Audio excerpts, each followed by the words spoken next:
വർഷം UAE-യിൽ നിന്ന് നാടുകടത്തിയത് 1469 ഇന്ത്യക്കാരെ കണക്കുകൾ പുറത്തുവിട്ട് വിദേശകാര്യ മന്ത്രാലയം.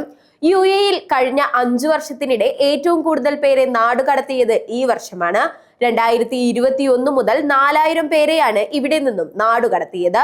2024-ൽ 899 പേരെയും 2023-ൽ 666 പേരെയും 2022-ൽ 587 പേരെയും 2021-ൽ 388 പേരെയും UAE-യിൽ നാടുകടത്തിയതായി കണക്കുകൾ വ്യക്തമാക്കുന്നു.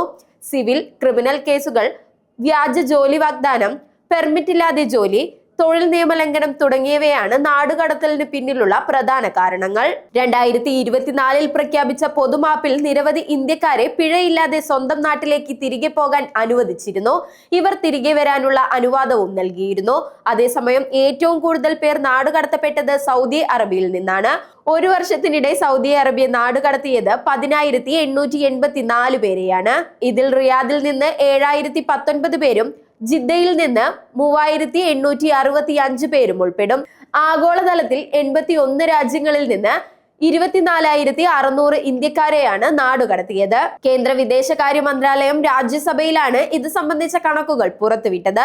പ്രസിഡന്റ് ഡൊണാൾഡ് ട്രംപ് ഇമിഗ്രേഷൻ നിയമങ്ങൾ കർശനമാക്കിയെങ്കിലും US-ൽ നിന്ന് ഈ വർഷം തിരികെ എത്തിയത് 3,812 ഇന്ത്യക്കാരാണ്. വിസ കാലാവധി കഴിഞ്ഞതും വ്യാജ തൊഴിൽ വിസയിൽ തങ്ങിയവരുമാണ് നാടുകടത്തിയവരിൽ ഭൂരിഭാഗവും.